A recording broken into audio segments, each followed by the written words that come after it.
తొలగలిగూడూరు మండలం పలుగుంట పంచాయతీ పరిధిలోని శ్రీ జ్వాలాముఖి అమ్మవారిని మంగళవారం ఉదయం రాష్ట్ర వ్యవసాయ శాఖ మంత్రి కాకాని గోవర్ధన్ రెడ్డి దర్శించుకున్నారు.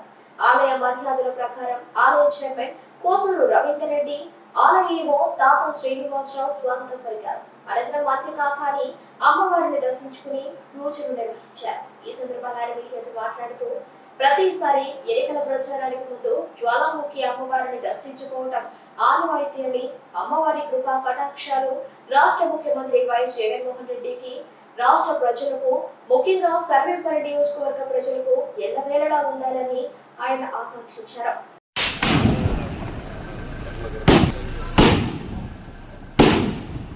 తొలగలిగూడూరు మండలం పలుగుంట పంచాయతీ పరిధిలోని శ్రీ జ్వాలాముఖి అమ్మవారిని మంగళవారం ఉదయం రాష్ట్ర వ్యవసాయ శాఖ మంత్రి కాకాని గోవర్ధన్ రెడ్డి దర్శించుకున్నారు.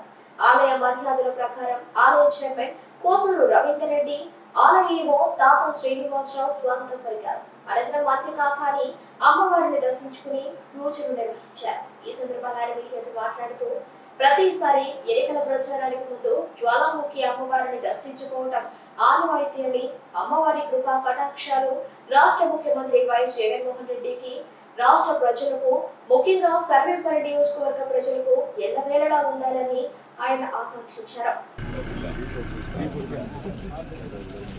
చేపట్టే ముందు ఆనవాయితీగా జ్వాలాముఖి అమ్మవారి ఆశీస్సులు తీసుకోవడం నాకు ప్రధానం కాబట్టి ఆ ఆనవాయితీని, ఆ సాంప్రదాయాన్ని పాటిస్తూ ఈరోజు ముందుగా అమ్మవారి ఆశీస్సులు తీసుకోవడం జరిగింది.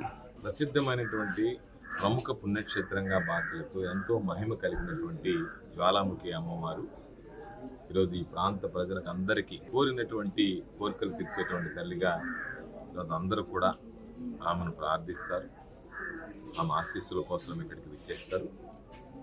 రాబోయేటువంటి రోజుల్లో ఇది జిల్లా స్థాయిలో, రాష్ట్ర స్థాయిలో ఒక ప్రసిద్ధమైనటువంటి ప్రముఖ పుణ్యక్షేత్రంగా బాసలేటువంటి విధంగా అన్ని రకాలైనటువంటి చర్యలు తీసుకుంటామని చెప్పి ఈ సందర్భంగా తెలియజేస్తూ, అమ్మవారి ఆశీస్సులు ఈ రాష్ట్ర ప్రజల కోసం పరితపిస్తున్నటువంటి ముఖ్యమంత్రి జగన్మోహన్ రెడ్డి గారికి, మా అందరికీ, సర్వేపల్లి నియోజకవర్గ ప్రజలకి, రైతులకి ఎల్లవేళలా ఉండాలి అని చెప్పి నేను మనస్ఫూర్తిగా ప్రార్థిస్తున్నాను.